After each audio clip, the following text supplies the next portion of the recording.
ప్రతిరోజు మనం తినే ఒక మెతుకు అన్నం మనకు చాలా సాధారణంగా అనిపించవచ్చు. కానీ ఆ ఒక్క మెతుకు మన చేతికి రావడానికి ఎంతమంది కష్టం చేస్తారో ఎప్పుడైనా ఆలోచించారా? ఒక చిన్న అబ్బాయి కోపంతో ఒక పళ్ళెం అన్నాన్ని పారేశాడు. కానీ ఆ రోజు అతనికి వాళ్ళ అవ్వ చెప్పిన మాటలు అతని జీవితాన్ని పూర్తిగా మార్చేశాయి.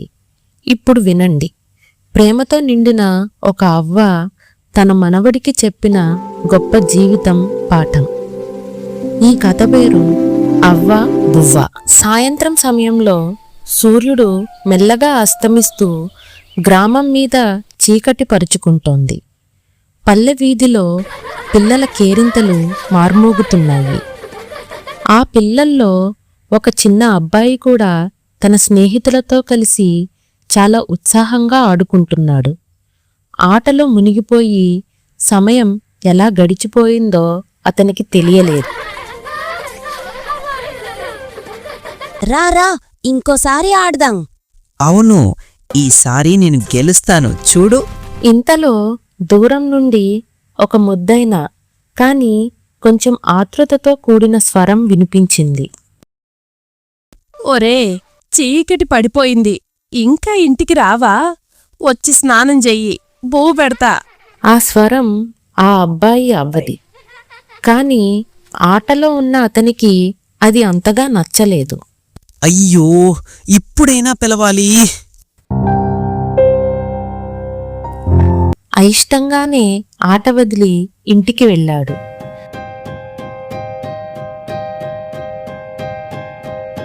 స్నానం చేసి బయటకు వచ్చాడు. కొద్దిసేపటికి అవ్వ ఒక పెద్ద పళ్ళెంలో అన్నం తీసుకుని వచ్చింది. రా నాయనా, బువ్వ తిను. అబ్బాయి పళ్ళెం ముందు కూర్చున్నాడు. కాని అందులో ఉన్న అన్నం కొంచెం చల్లగా ఉంది, అంతే. ఇది ఏమిటి అవ్వా, చల్లగా ఉంది?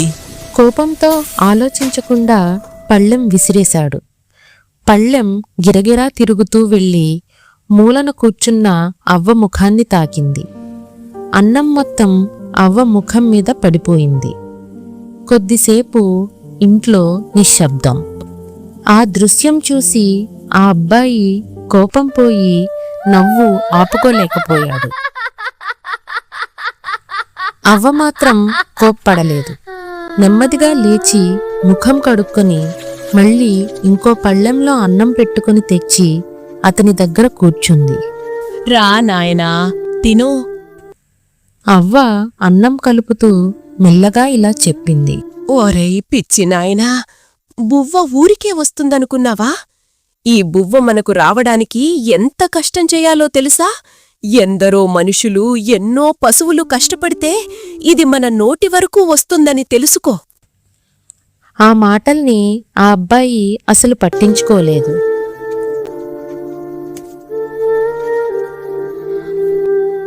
ఎందుకు? మా నాన్న డబ్బులిస్తాడు, మా అన్నయ్య బియ్యం తెస్తాడు, అంతే కదా? అవ్వ చిన్నగా నవ్వింది. ఆ నవ్వులో ప్రేమ కూడా ఉంది, బాధ కూడా ఉంది. అది అంత సులభం కాదు నాయనా, విను అని అవ్వ చెప్పడం మొదలుపెట్టింది. అబ్బాయి తింటూ వింటున్నాడు. పంట పుట్టే కథ. మొదట పొలానికి నీళ్లు పెట్టాలి. తరువాత భూమిని బాగా దున్నాలి. ఆకు ఎరువు, పశువుల ఎరువు ఎంత ఎక్కువ వేస్తే అంత మంచిది. పొలాన్ని దున్నడమంటే సామాన్యం కాదు. మనుషులు చెమటలు కారుస్తూ పనిచేస్తారు. ఎద్దులు కూడా బాగా శ్రమపడతాయి. ఆ తర్వాత విత్తనాలు మొలకెత్తాలి. మొలకలను నారు చేసి పొలంలో నాటాలి.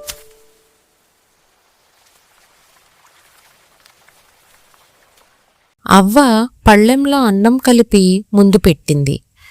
అన్నం తినడం మొదలుపెట్టాడు. అవ్వ చెబుతూ ఉంది, పంట కోసం కష్టం.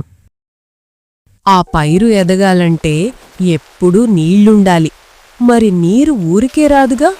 మోట తోలాలి, ఏతాం వేయాలి, కాలువలో ఇసుక తీయాలి.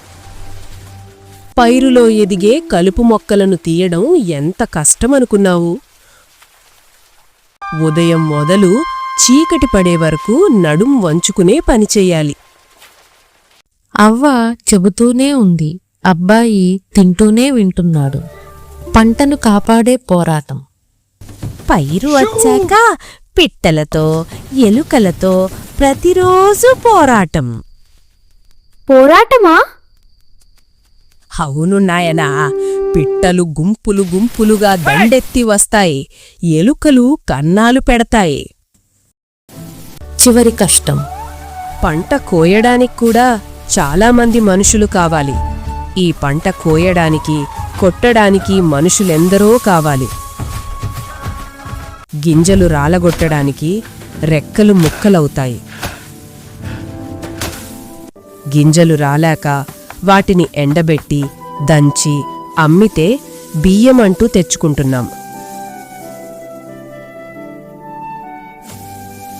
ఇందరు మనుషులు, పశువులు కష్టపడి పండించిన పంట అమ్మ జాగ్రత్తగా వండిపెడితే పారేశావు, ఊరికే వస్తుందా?